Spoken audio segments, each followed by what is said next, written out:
बाबा बागेश्वर ने अपना अगला प्लान लॉन्च कर दिया है। मध्य प्रदेश के बागेश्वर धाम वाले बाबा अब उत्तर प्रदेश आ रहे हैं। बाबा अपनी यात्रा का दूसरा फेज लॉन्च कर रहे हैं। कैलेंडर में बाबा ने एक तारीख मार्क की है। वो तारीख है 7 नवंबर। 7 नवंबर से बाबा अपनी यात्रा की शुरुआत करेंगे। ये यात्रा लगभग 131 किलोमीटर लंबी होगी, जो 10 दिनों तक चलेगी। इस यात्रा का मकसद जाति पर वार करना है। बाबा खुलकर बात करेंगे, यादव पर बात करेंगे, ब्राह्मण पर बात करेंगे, दलितों पर भी बात करेंगे। ये यात्रा खासकर मथुरा वृंदावन के इलाके में लगाई गई है। अखिलेश यादव ने दरअसल इस कहानी की शुरुआत की थी जब अखिलेश यादव ने बाबा बागेश्वर पर बड़े संगीन आरोप लगाए थे। 50 लाख अंडर टेबल लेने का इल्जाम लगाया था। अब बाबा इसका किश्तों में जवाब देंगे। पहली किश्त बाबा ने रिलीज कर दी है। बाबा एकदम क्लियर कट, राष्ट्र को जोड़ो, जातिवाद छोड़ो। हम फिर आएंगे, सड़क पर उतरेंगे 7 नवंबर से 16 नवंबर और इस देश में ये जो सबसे बड़ी खाई फिर से खोदने की कोशिश की गई। कास्टवाद नहीं, राष्ट्रवाद पर बात होगी। बाबा बागेश्वर ने खाली कसम, जातिवाद का निकालेंगे दम, जातिवादियों का तोड़ेंगे भ्रम। हम यही कहेंगे कि अब कास्टवाद की लड़ाई हम खुल करके लड़ेंगे, राष्ट्रवाद के लिए जिएंगे, तिरंगे के लिए जिएंगे, तिरंगे के लिए मरेंगे। अखिलेश यादव को पता नहीं है कि बाबा बागेश्वर किस लेवल पर खेलते हैं, किस अंदाज में खेलते हैं और कहां तक खेलते हैं। अखिलेश यादव ने बाबा पर 50 लाख वाली बाउंसर फेंकी थी। अब बाबा ने ऐलान कर दिया है कि वो अखिलेश की पिच पर ही खेलेंगे, जातिवादियों को सीधे क्लीन बोल्ड करेंगे। बाबा बागेश्वर ने इसका पूरा रोड मैप तैयार कर लिया है। वृंदावन जाना है, वृंदावन जाना है, वृंदावन जाना है, राधे राधे गाना है। वृंदावन जा करके यमुना जी नहाएंगे। वृंदावन जाना है, हमें राधे राधे गाना है। वृंदावन जाना है, हमें राधे राधे गाना है। दोनों हाथ उठा करके हरि बोल।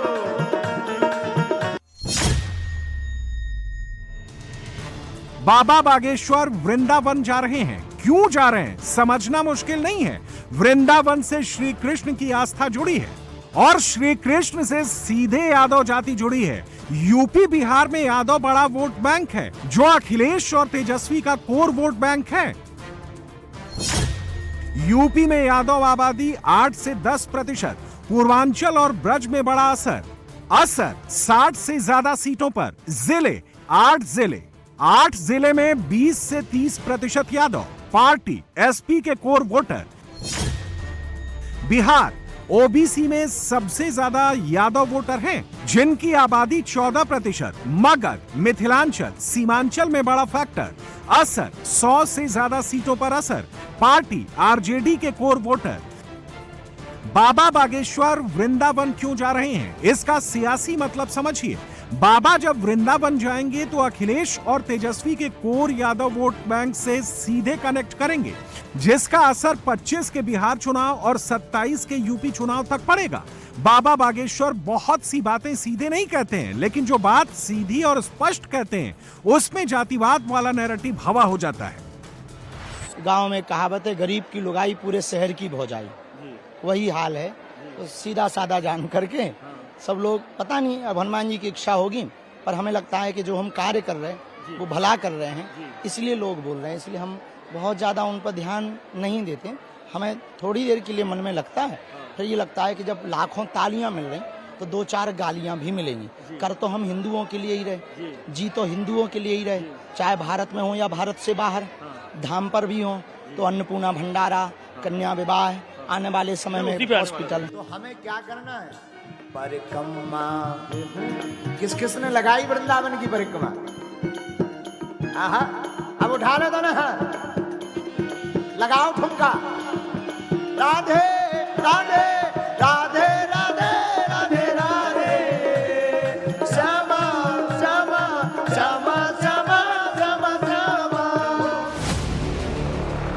बाबा बागेश्वर ने ऐलान किया कि वो वृंदावन की यात्रा कब से शुरू करने जा रहे हैं। बाबा की वृंदावन यात्रा का टाइम लगभग वही है जब बिहार में चुनावी माहौल होगा। बाबा की ये पदयात्रा 7 नवंबर 2025 से शुरू होगी और लगभग 131 किलोमीटर लंबी होगी, जो 10 दिनों तक चलेगी। इस दौरान वो दिल्ली, हरियाणा और उत्तर प्रदेश के करीब 400 गांवों से होकर गुजरेंगे। आम और गरीब लोगों से डायरेक्ट संवाद करेंगे। पदयात्रा में बाबा का एजेंडा क्या होगा, बाबा ने बहुत साफ और स्पष्ट शब्दों में बता दिया है। एक बार फिर सुन लीजिए, बाबा बागेश्वर ने उन लोगों को सुनाया है जिन्होंने उन पर आरोप लगाया है कि बाबा बिना अंडर टेबल पैसा लिए कथा नहीं सुनाते हैं। 10 से 20 हजार ये तो रोज का जो अन्नपूर्णा में भोजन मिल रहा है, और मंगलवार को 40 से 50 हजार बताया, और जब आपकी कथाएं होती है 3-3, 4-4 लाख तक पहुंच जाता है। तो ये इसका जो प्रबंधन है, यही शायद सवाल ये लोगों का रहता है कि इतना जो खर्च हो रहा है, ये तमाम श्रद्धालु ये खर्च हम नहीं कर रहे हैं। जी। हमें लोगों से दक्षिणा के रूप में मिलता है, जी सो हम खर्च करें। इस दुनिया में दूध का धुला कोई नहीं। जी नेता है तो नेता को भी मिलता, कहाँ से मिलता, वो भी जनता से है। साधु हैं तो साधु को कौन देते हैं, उनके भगत देते हैं। हम गुरु हैं, आचार्य हैं, हमें कौन देते हैं, ये लोग में से। इनसे तो सब कुछ निःशुल्क है। कोई आया, गुरु जी हमारा कार्य सफल हो गया, ये दक्षिणा है। अब उसका क्या करें, तो हमने उसको सदुपयोग में लगा दिया। हमने मदिरालय नहीं खोला, हमने देश को गुटखा के लिए प्रोत्साहित नहीं किया, मदिरा पीने के लिए प्रोत्साहित नहीं किया, हमने देश को व्यसन मुक्त करने के लिए प्रोत्साहित किया, संस्कारवान बनने के लिए प्रोत्साहित किया, एकता के लिए प्रोत्साहित किया, हिंदुत्व के लिए प्रोत्साहित किया, राष्ट्रवाद के लिए प्रोत्साहित किया, कास्टवाद पर प्रहार किया, कास्टवाद के खिलाफ आवाज उठाई, उसके लिए हमने गालियां सही। याद कीजिए, बाबा बागेश्वर ने अपनी पिछली यात्रा 26 नवंबर 2024 को निकाली थी। बाबा ने 160 किलोमीटर की पदयात्रा अपने गांव गढ़ा से ओरछा तक निकाली थी। इस यात्रा का भी वही मकसद था, हिंदुत्व, राष्ट्रवाद, जातिवाद और धर्मांतरण का विरोध। उस वक्त भी सबसे ज्यादा यादव वोट की सियासत करने वाले तेजस्वी यादव और आरजेडी सबसे ज्यादा परेशान हो गई थी, क्योंकि बाबा जो हिंदुत्व और राष्ट्रवाद वाली गुगली फेंकते हैं, उससे सबसे ज्यादा जातिवाद की सियासत करने वाले डरते और घबराते हैं। अरे जिया हो बिहार के लाला। सबसे ज्यादा हम कहीं खुश रहते हैं तो अपने बिहार में रहते हैं। अब तुम लोगों को देखकर और ज्यादा। अब बाबा ने वृंदावन की यात्रा का ऐलान किया है, जिसका सीधा कनेक्शन यादव वोट बैंक से है, और बाबा के दिल पर जातिवाद की सियासत से बहुत चोट लगी है, इसलिए बार बार टारगेट पर जातिवाद करने वाले नेता है। और बाबा बागेश्वर ने खुली जंग का ऐलान कर दिया है। वो किसी भी आरोपों से डरने वाले नहीं हैं, कुछ भी आरोप लगे। अब वो राष्ट्रवाद को मजबूत करेंगे, जातिवाद को नहीं छोड़ेंगे, हिंदुओं को एकजुट करेंगे, हिंदू राष्ट्र की आवाज को मजबूती देना, हिंदुओं का धर्मांतरण रोकेंगे। बाबा का मानना है कि जब हिंदुत्व की लौ जलेगी, राष्ट्रवाद का सूरज निकलेगा, इनकी रोशनी में जातिवाद खुद ब खुद डूब जाएगा। हमारा दरबार लगाने का उद्देश्य चमत्कार दिखाना नहीं है। यहाँ लाखों लोगों को बुलाने का उद्देश्य ये नहीं है कि हम आपको चमत्कार दिखाना चाह रहे हैं। अब तो हमारा उद्देश्य ये है कि ये बेचारे वो लोग हैं, इस देश में एक बड़ी अद्भुत बात है, इस देश में दारू सस्ती है, दवा महंगी है, इसलिए लोग परेशान हैं। तो वो ओझा तांत्रिकों के पास जाते हैं, तो वो जाते हैं दूसरे मजहब में, जाकर के ये धर्मांतरण करते हैं। हमारा उद्देश्य ये है कि ये हनुमान जी से जुड़े, और धर्मांतरण, कन्वर्जन इस देश में संविधान के हिसाब से भी गलत है। तो हम चाहते हैं इस देश में कन्वर्जन रुके, हिंदुओं का, हिंदू घटे ना। उसका उपाय क्या है, जिसको जो चाहिए, भंडारा चाहिए, भंडारा हमारे यहाँ है। भैया तुम गरीब आदमी हो, हम और ज्यादा तो नहीं, पर तुम्हारी बेटी का ब्याह करवा सकते हैं। आने वाले दिनों में तुम्हारी दवाई की व्यवस्था कर देंगे, और भगवान कृपा करेंगे विद्यालय कर देंगे। नहीं होगा, जितना है उतने में सेवा चलाएंगे, पर भैया तुम हिंदू घटो ना, धर्मांतरण ना करो। बाबा बागेश्वर अखिलेश यादव का सीधे नाम नहीं ले रहे हैं, न तेजस्वी यादव का ले रहे हैं, लेकिन जवाब उन्हीं को दे रहे हैं जिन लोगों ने कथावाचक विवाद को यादव बनाम ब्राह्मण का रंग चढ़ाकर बड़ा सियासी तूल दे दिया था। सवाल यह है कि अखिलेश ने यादव बनाम ब्राह्मण की जंग क्यों तेज की, और बाबा बागेश्वर अब उसे नेक्स्ट लेवल पर क्यों ले जा रहे हैं। इसको समझने के लिए यूपी में यादव और ब्राह्मण वोट बैंक के पैटर्न पर नजर डालनी होगी। बीजेपी एसपी की यादवों का वोटिंग ट्रेंड देखें तो 2017 में बीजेपी को यादवों ने 12% वोट दिया था, जबकि समाजवादी पार्टी को 83%।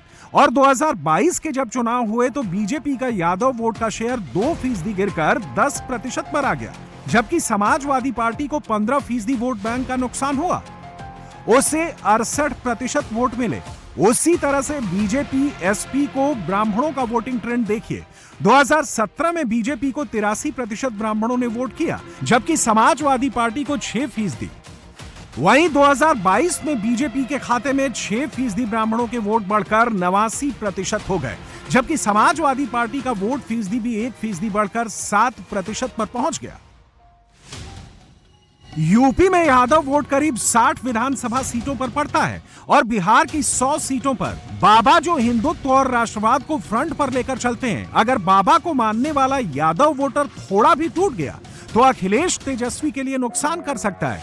इसीलिए जब अखिलेश ने बाबा की कमाई पर सवाल उठाया तो बाबा ने खुलकर सुनाया। देखो, साधु के पास कुछ होता है, हमें अपनी औकात पता है, और प्रत्येक साधु अपने पास कुछ रखता है, समाज से लेता, समाज को सौंप देता है। ये बुराई नहीं है, हमें नहीं लगता कि ये बुराई है, नहीं, ये भैया किंचित मात्र बुराई है। ऐसा क्यों कि आप अगर कोई जैकेट पहनते हैं उस पर भी दिक्कत हो जाती है, चश्मा पहनना उस पर भी दिक्कत है, ये क्या है? ये देखो, आपको कोई गिफ्ट में उपहार स्वरूप आपके बर्थडे पर आपके मित्र तो होंगे ही होंगे, पक्का है, तो कुछ ना कुछ तो देते ही, तो आप फेंक देते हो कि हम नहीं लेंगे, ये बड़ा महंगा है, हमारी औकात से बाहर। फेंकते तो नहीं होंगे, फेंकेंगे तो उसकी आस्था पर भी, उसके हृदय को ठेस पहुंचे। ऐसे ही हमारे प्रिय हैं, हमारे भगवान, गुरुजी आप ये पहन लो, अब क्या करें, फेंक तो देना। बाबा बागेश्वर के वृंदावन जाने का असर क्या हो सकता है, अखिलेश के लिए कितना डेंट कर सकता है, इसका अंदाजा इन आंकड़ों से लगा सकते हैं। यूपी के ब्रज क्षेत्र में कुल 40 विधानसभा सीट है। यहां दलित यादव जाट समीकरण है। 2022 तक ये एसपी का गढ़ था, 2017 से एसपी का सफाया हो गया। ब्रज क्षेत्र में बीजेपी एसपी 2012 में BJP 3, SP 19, BSP 11, RLD 6, Congress 1 seat जीती। 2017 में बीजेपी यहां से 40 में से 36 सीटें जीती, एसपी 4 सीटें जीती। 2022 में बीजेपी यहां 40 में 33 सीटों पर जीती, एसपी 6, आरएलडी 1 पर जीती। बाबा की यात्रा नवंबर में शुरू होगी, लेकिन उससे पहले यादव वोटर्स का बिहार में टेस्ट होना है। एक बात तो तय है कि जिस तरह से अखिलेश ने बाबा बागेश्वर पर डायरेक्ट हमला किया है और बाबा बागेश्वर की जितनी फैन फॉलोइंग है जो बाबा को जाति के चश्मे से नहीं देखती, अगर ऐसे में यादव वोट नाराज हुआ तो यूपी और बिहार दोनों में इसका सीधा असर पड़ सकता है।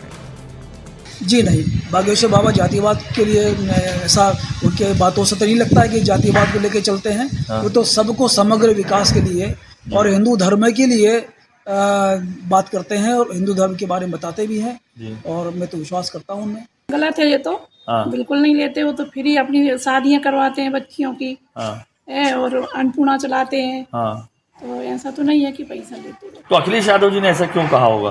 अब बोलने वाले तो बोलेंगे, जो अच्छा काम कर रहा है उसके पीछे तो लोग बोलेंगे ना, बोलने का उनका काम है। जातिवाद हटाने वाले बाबा बागेश्वर के ऐलान से सबसे ज्यादा दुखी अखिलेश तेजस्वी दोनों की बढ़ी है, लेकिन सबसे ज्यादा तेजस्वी की चुनौती बढ़ी है, क्योंकि यूपी में तो 27 में चुनाव है, जबकि बिहार में इसी साल चुनाव है। अखिलेश की तरह ही तेजस्वी की सारी सियासत ही जातिवाद और मुस्लिम वोट पर खड़ी है। बाबा बागेश्वर भी जातिवाद और हिंदुत्व की बात कर रहे हैं। अगर ये काम किया तो बीजेपी की राह आसान बनेगी और विपक्ष के लिए कठिन हो जाएगी। और रही सही कसर, इलेक्शन कमीशन के बिहार में वोटर लिस्ट को अपडेट करने की शुरुआत ने पूरी कर दी है। इससे जाति और मुस्लिम वोट की सियासत करने वाली पार्टियों को लग रहा है कि सबसे ज्यादा नुकसान उनके कोर वोटर पर पड़ेगा और उनके रिजल्ट पर ही पड़ेगा। इसको समझने के लिए पहले आपको बिहार में चुनाव दर चुनाव वोटर लिस्ट डेटा पैटर्न को देखना होगा। डेटा कहता है कि 2010 से 2015 के बीच में 1,19,36,164 वोटर बढ़े थे, जबकि 2015-2020 के बीच में 65,90,840 वोटर बढ़े। 53,45,324 वोटर कम हुए। उसी तरह से 2020 और 2024 के बीच जब नई वोटर लिस्ट आई तो 36,11,919 नए वोटर जुड़े, जबकि 29,78,921 वोटर घट गए। ऐसे में जिस तरह से इस बार इलेक्शन कमीशन ने नई वोटर लिस्ट अपडेट को कड़ाई से बनाने के लिए कहा है, यह बात तेजस्वी और जाति और मुस्लिम वोट की सियासत करने वाली पार्टियों को सबसे ज्यादा डरा रही है। अगर election commission voter list update कर दिया तो यह आंकड़ा और भी कम हो सकता है, जिसमें ज्यादातर आरजेडी का कोर वोटर MY का मुसलमान वोटर अफेक्ट होगा। जब से नोटिफिकेशन हुआ है उसके 2 दिन बाद से ही हम लोग लगातार इलेक्शन कमीशन से समय मांग रहे हैं कि हमारा जो गठबंधन है, हमारा एक डेलीगेशन जो है आपसे मिलना चाहता है। दुख की बात है, जिस राज्य में चुनाव है बिहार, वहाँ की पॉलिटिकल पार्टीज जो है, अगर ऑपोजिशन अगर इलेक्शन कमीशन से मिलना चाहता है, जो शंकाएं हैं क्लैरिटी के लिए, लेकिन इलेक्शन कमीशन जो है मीटिंग का समय नहीं दे रही है।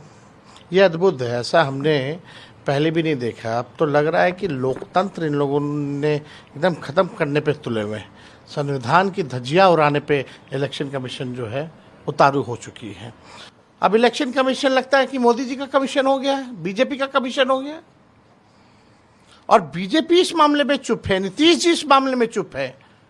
ये लोग वोटर लिस्ट से डरे हुए हैं, चुनाव हार रहे हैं, तो इलेक्शन कमीशन जो है इनको पीछे से जो है मदद कर रहा है।